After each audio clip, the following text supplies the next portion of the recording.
Introduction to exercise 4.2 on differentiating polynomial functions. For this one, it's exactly as it sounds. Differentiation of polynomial functions is going to be using the rule. Differentiation rule, it's just you're bringing the power down to the front as a coefficient by multiplying and then minusing 1 from your power. You already know the drill. The only additional step that we're looking at is substituting the value of x to get a specific gradient or specific differential at that point, and therefore we know the gradient at that point. Pretty easy. I'll show you how to do that on the calculator as well. Yes? Yeah, so these questions aren't in your content booklet because I forgot to include these, but after this lesson I'm assuming we'll know how to do this anyway. Remember, the key point of the content booklet isn't to give everything in the textbook. That's what the textbook's for. It's just like your Spark notes to get notes through and whatnot. In this case, for each function, calculate f dash of x using the given value of x. Again, just a reminder, we're going to bring the coefficient down, the power down to the coefficient by multiplying and then subtracting 1 from power. So that becomes f dash of x. If you're presented with y, this is a very crucial point. If you're given y equals to 3x blah blah blah, and you write f dash of x, you will lose marks. Repeat that one more time.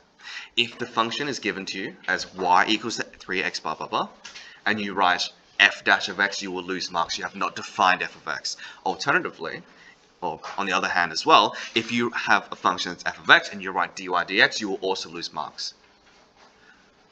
It's very odd, but Newton and Leibniz were very opposite people, right? Which means you have to use their correct notation to be consistent. In this case, f dash of x. If you write y equals f of x, by the way, that absolves you from any of those errors, but we'll just leave it as f dash of x for now. Of course, I'm going to bring the power down, so that's 4 times 3 gives me 12.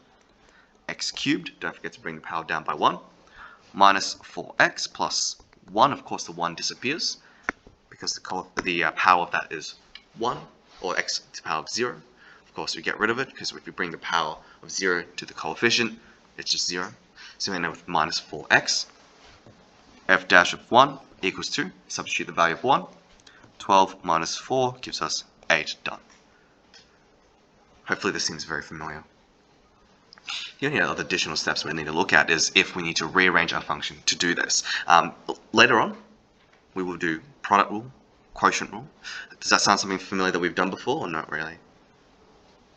Okay, maybe, but those rules make our life easier, right? If we're given something that's very complex. However, sometimes they'll make a function look very complex to try and force you to do that. But if you know a function is very easily factorizable, let's just factorize it, make it easy, and then just use, again, your base general differentiation rule.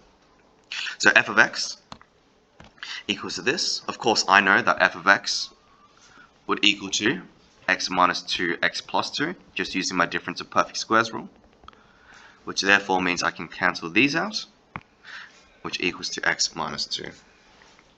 Of course, f dash of x would equal to 1. So f dash of 3 equals what? It's an odd one here now. 1. Yeah, it's just 1. When I substitute x for 3, it's just 1. Good. Final example. Here, we're looking at a very oddly complex one. Again, we could use a rule that we'll learn later, but this is a lot easier to just factorize and then do it as per usual. F of x equals to, and we're using our indice laws, right? Our index laws, so 3 times x to the power of 7 over 5 minus 2 over 5. I've not found the differential equation yet, I'm just factorizing. Plus 4x to the power of 12 over 5 minus 2 over 5. Do the exponential rules sound familiar? Yeah? Okay. That just gives us 3x to the power of 5 over 5, which is just 1. So I'm just going to write 3 times x. Of course, plus 4x to the power of, that becomes 10 over 5, or just 2. Therefore, f dash of x, that's an f, sorry, I'm just very bad at drawing f's, equals to 3 plus 8x. Any questions? Okay. And then f dash of 1 over 8 would equal to 3 plus 8 times 1 over 8 is just 1, which would equal to 4. Quick note. This function right here, f of x, and this is not explicitly related to differentiation, but just a note for in future. We know we factorize it and it just gives us x minus 2. So by definition, you'd say they're the same thing, correct? No. Why not? Because it doesn't exist at x equals -2. Perfect. If I was to draw this function, oops, there we go. This function on my calculator is a straight line. If you draw this function calculator, also a straight line. However, x cannot equal to -2. So it's just because it's in a different form, doesn't mean it's going to say it's exactly the same thing. Just double check. You look at this, x cannot be -2 in this, but if I just gave you that, x can be -2. Yeah? Alright, let's go through how to do it on the calculator. So, you're welcome to use this as define the function, but in this case, it's just one question, as in find the differential, so I'm not going to bother defining it, I'm just going to type it in. For my sake, to make my life easier, I'm not going to do the question C, I'm going to type in question A. So 3x to the power of 4 minus 2x to the power of 2 plus 1. Okay, and you just select all of it. Now for me, again, just to reiterate, I always hit enter, double check that the function is what I'm looking at, especially when I'm working with powers, because it can get very messy. Like even just a wrong bracket somewhere or a missing bracket can change your answer completely. So I've got that, I'm going to drag it down, select it again. And again, personally, I like to use interactive over action. So interactive, calculation, diff. All I'm going to do now is instead of just putting differentiation, I'm going to put in derivative at a value. Order, just leave at 1.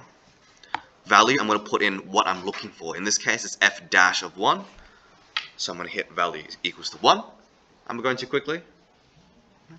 Okay. And then when you hit OK, it'll spit out your answer at that value. If you're doing multiple questions that require this function or the derivative function, I would recommend defining it and then even defining a differential as well. Obviously under a different name. But if it's just a one-off, just do it this way. Any questions? Sweet.